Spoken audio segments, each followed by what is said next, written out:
tell your friends. Tell your whole family. Your whole family. Tell the stranger upon the left. On the left. Tell the stranger upon the right. On the right. We rolling with BLP. It's one chance to make this right. Together we rolling. Good night to the wonderful people of St. Michael South and to all the adjoining communities. I used to be a Cub Scout leader. First a Brownie leader for 10 years, and then a Cub Scout leader for 15. So you know I'm a young stalwart. And therefore they always said in the motto, be prepared. I left to come here to listen because I love Kurt dearly. Of course, I love Marsha and all the others, especially the young ones and the young men, because they have a lot of courage in order for them to come into this political sphere and to be faced with all these criticisms, all the negativities. But you know what, Kurt? My nephew boasts that he was a part of your class at St. Michael's School. And he said wonderful things about you. And so has the rest of Barbados. Don't expect the Dems to say anything good about you, because they don't even know anything to say that is good about themselves. I just want to say I am filling in because of this readiness thing for Colonel Bostic very briefly. I know I can't fit into the major's shoes or the colonel's shoes, but the colonel has many years to catch up with me in the political arena. But I know he's bringing home the city again. And with the help of the people of the city of Bridgetown, Lynette could talk chalk. Colonel Bostic is there again. I want to thank Kurt for giving me a few moments. I didn't come here to even come on a platform, because if I had been a speaker tonight, I would have been all well dressed. But I want you to know it does not matter what you wear, or what you eat, or where you live or work. It is to do with the kindness in your heart and the love and attention and commitment you have as politicians and as aspirants in the business to be able to capture the attention of people and to make them feel comfortable in your presence and to live with integrity at the forefront of your life. And once you have integrity, good discipline, love and care for the people of Barbados or the particular constituency that you wish to represent or that you have been representing, people will put their trust and hope and confidence in you. And that is what the Barbados Labour Party brings and has brought from the time of the Right Excellent Sir Grantley Adams. Sir Lloyd Erskine Sandiford said to the Democratic Labour Party 2 years ago, when he saw the decay in the economy and in the society, how did we get here? And it hurt my heart to see how that senior citizen and stalwart of the Democratic Labour Party was treated. To this day, nobody has even invited him. He said they could have asked me to come and help them and guide them along. Nobody has taken on that old stalwart of the Democratic Labour Party who was the representative of this constituency. Don't worry though, Kurt. The Labour Party will give the answers to what has happened to the Barbados that we know and love, that was brought to the level of developed country, a country punching above its weight as enunciated by none other than Kofi Annan, the United Nations Council General, I think he would have been. I want to say, ladies and gentlemen, colleagues and comrades here tonight, the Barbados Labour Party is here to the rescue. Under the leadership of Mayor Amar Motley, and I know that the Labour Party will do it again, because we're looking to see where we were before, where we are now under this Democratic Labour Party that is void of ideas, vision, and all the other things that go with it for the good governance that we deserve in Barbados and that we've become accustomed to. And I'm sure that we will do it again under Mayor Motley with Kirk Humphrey, Marsha Cattle, Colonel Bostic, Kerry Simmons, well, he's there again. He's under my bosom out there in Redmonds Village and Bagatelle and those communities. Strong, or I don't even have to call any more names. You know the whole gamut of these individuals. People of worth, people of character who have come on board in the Barbados Labour Party. And there are many others in waiting. You heard Shanika. You heard Chad. I have my twin boys, Kevin and Kevon Henry. I have so many young people out there. We heard Miss Trim earlier. We have so many young people out there that we can see how the succession plan will go. Passing on from one stalwart to a younger person to keep that vision, to keep that liveliness, to keep that proper representation and governance that the Barbados Labour Party has caused Barbadians to become accustomed to.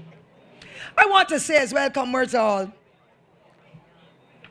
that I heard the Prime Minister talking about his mother being a maid, and a maid is an honorable task. Because if I have a house and I want to engage a maid, I want somebody whom I can trust. Somebody who can make sure that I'm happy and my environments are clean. And I highly respect maids and janitors and persons of that level. But most of us in this community tonight have been raised by parents who were living in poverty, but they worked hard. They worked tirelessly to raise their children. So he is no different, because Kirk came from humble environs, and Kirk has risen through that free education that has been offered to him, and he took advantage of it. But he has gone on the block, and he was on the block with the others, helping to guide them along and encourage them. If I can do it, you can do it too. Come along with me. Marsha came through humble environs. Marsha Cadell came through humble environs as well. And I can tell you of myself, I came through humble environs too. My mother did not work in anybody's house as a maid or janitor, but she worked in the agricultural belt, raising 8 little steps, none 2 years older than the other. But she stood up for good manners, morality, integrity, meaning honesty and respect, and all that, as Kirk and Marsha and Kerry and Colonel Bostic and all others in the Labour Party have. And we don't scoff on anybody, but I'm embarrassed to hear Prime Minister keep talking about his mother being a maid, and I'm happy for her, but has forgotten all those maids that he sent home after in 2008 and 2013 saying, we are not going to send home anybody. To this day, not one single minister has been sent home from the Democratic Labour Party. They are still enjoying the sweets, but the maids, the general workers, the schoolmeals workers, all of those persons at the lower echelons of society have been sent home unceremoniously and are sucking salt. And it hurts my heart, because if I'm getting it in St. Thomas, where you can get a breadfruit and a banana, and somebody will give you a potato, I know what is happening to you, the people in urban Barbados. You don't have any little spot of land to grow anything. You have to go and buy and buy and buy and rely on your parents who are getting a pension to help you to make ends meet, to pay your light bill and your water bill and help you to send school your children. He and the Democratic Labour Party sent them home unceremoniously. And then when the NCC and the Beautify Barbados people were sent home, encouraged them up at Sherburne Centre. Now the Lloyd Erskine Sandifer Centre. And the Minister for Environment cried and said he wished he could give them his salary. And to this day, Beautify Barbados people are still scrunching, because they are waiting for some funds that are so needed, because they wanted to be able to work honestly and not to go down by the cenotaph, down on Hero Square of all places, to wait for a meal from the Vacancy Society or the Salvation Army or the other. Barbadians want to work honestly to survive. They don't want any hands out. And then the Minister of Social Care says 4,000 people are on the list for welfare. But every time my people in St. Thomas and your people Kirk up here in St. Michael South, and Marsha yours over there by you and those in the city go, many of them are shunted away and disgraced at times Because you hear, you have a flat screen TV on your thing, so you are not in need. When the flat screen TV was born, when they were bought, when they were working and feeding themselves and their family in the village, it is wrong. But you know, Kurt, I heard a lot about the young people. And I encourage you young people, keep away from the police, I beg you. Things are rough. Things are tough. And all of the things that will entice you to be involved in things negative are in your face. Hold on. 3 months to 4 months the most. The Barbados Labour Party is going to turn Barbados around again under me and the Barbados Labour Party. For we came with some programs. Rural Development Commission to help the poor people in rural Barbados. To help to engage the youth in employment. And projects that rural was able to work with them and help them with the funding and the training and so on. An Urban Development Commission where persons were able to access the spots that they would have been living on for many, many years and to be able to purchase those spots at a small fee. Many of them were able to borrow money to set up their own enterprises because a lot of young people like to be involved in entrepreneurship. They want their own little business. They don't want to work for anybody. And that is a wonderful thing. This government has no money. I had none since the middle of April last year to be able to lend to poor people, to be able to give them grants, to be able to help them with the training that they need. And therefore, they're out there on the streets. Project Oasis was one of the best things that has happened to our people since 1937. So many hundreds of young men and women were brought off the streets, were put into businesses, were able to go to the community college, were able to go to the polytechnic and the skills training, and to be able to access training for free. For free, to be able to do the cosmetology, to be able to do the care of the elderly courses, to do apprenticeships across the country, to be able to be empowered to uplift their family. This Democratic Labour Party said no. The only body who can get into endless possibilities is those who come from Little Hitler's constituency. The only persons who could be summer camp leaders, directors and so on, from up there by Little Hitler again. But you know, I put something to stand for the GCM that was conferred on him. I believe it might be associated with a great criminal mind. Poor people out there suffering, young people want something to do. There are no avenues to which they can go, but to be able to stay at home, rely on their parents, beg, do all kinds of little negative things to survive. It is so sad. Better days are coming, and you, the young people of Barbados, will be empowered. I know you want me to come home, I'm coming home. You beg me come and talk and then send him home. I'm glad I'm a country girl. I want also to say some words as I come to the close. Education is in a mess. I will repeat that. Education is in a mess. Our children are faced every day with a measure of bullying. A lot of it has not met the media, and I don't want it to get into the media either. Our children are going to school hungry, and the meals that they get are not always the nutritious meals that we were accustomed to.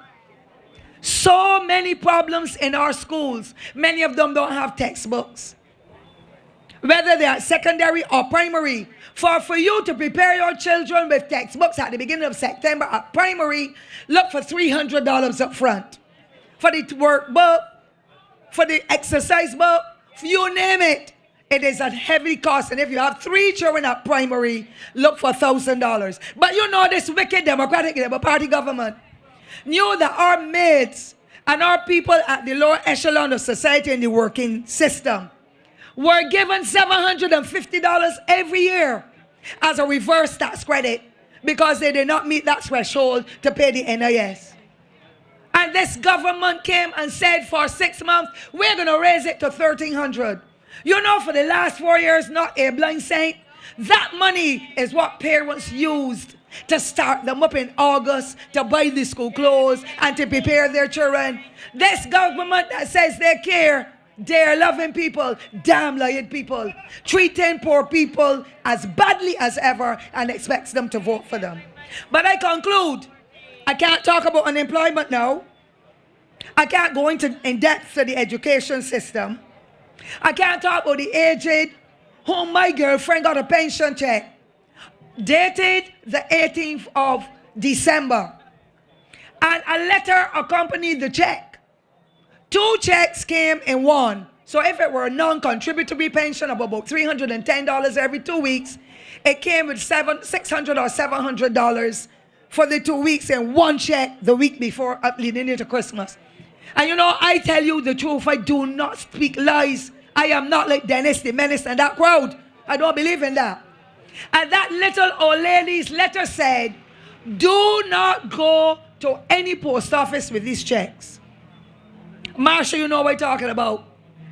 Do not go anywhere with these checks. They are dated the 18th, but go down on the 22nd of December to the Republic Bank and cash your check. Can you imagine an old man or old woman going into a bank on the 22nd of December when you know Christmas is around the corner and the lines in the bank are as long as from here down to say Cyprian School or wherever? Can you imagine that? And that letter said, nowhere else must you carry that check. Not even to the post office. But my neighbor will tell you that before last we went to a post office with him in his check. Not the post office this time. It was to Scotiabank. And Scotiabank tell him, this is the last check we will cash for you. Do not come back in here with it because the government does not pay us. We don't get our money. So he cannot go back there for convenience. And then at the post office at Warren's last week, from the time 6 people went to the counter to get their pension checks cashed, they were told the money gone here. We can't give any more money. People had to leave the line and go. Where did the money go, Mr. Sandy, for that? So, Lloyd, how did it get there? And nobody has answered it yet. I say to you, comrades, as I close, the Barbados Labour Party always stood for morality, integrity, good governance, and all the other things that go with it to make a country stable, because we believe that a society is most critical.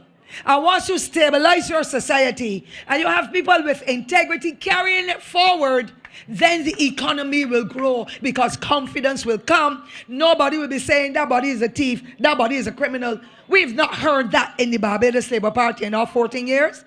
We don't want to ever hear it either, because anyone who joins us and chooses to go that road, out the road they will go, or I will go, because I'll never be a part of that kind of skullduggery.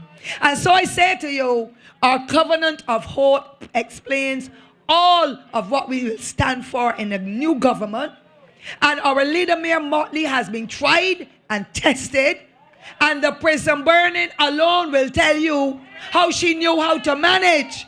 I don't care what the prison costs. No prisoner has gotten out from there since the prison was open.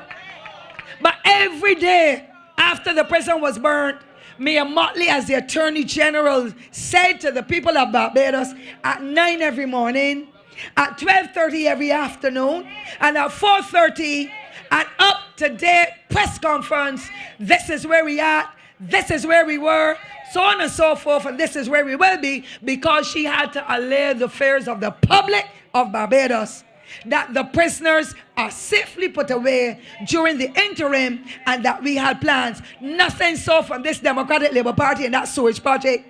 All of them need to go home and give way to the people of Barbados who have integrity, who know how to govern, who have the vision to take Barbados forward. And I'll tell you, without any reservation, the Barbados Labour Party is the party that will bring that kind of representation to the people of Barbados, and to turn this economy around, to turn the integrity around, and to uplift the poor, the middle class, the rich, whoever. Because at the end of the day, we are one people, one Barbados. We believe in the pride and industry that we stand for. Kirk Humphrey is the man. May God bless you, Kurt, in all your endeavors. Rally behind the man called Kurt, and I'm sure you will be happy and you will not be disappointed as you are now with a prime minister who is lost in the sea. If the people of St. Philip rejected him, why do you in St. Michael South have to accept him again when he has pushed you further down poverty? Kurt Humphrey, all aboard Barbados Labour Party.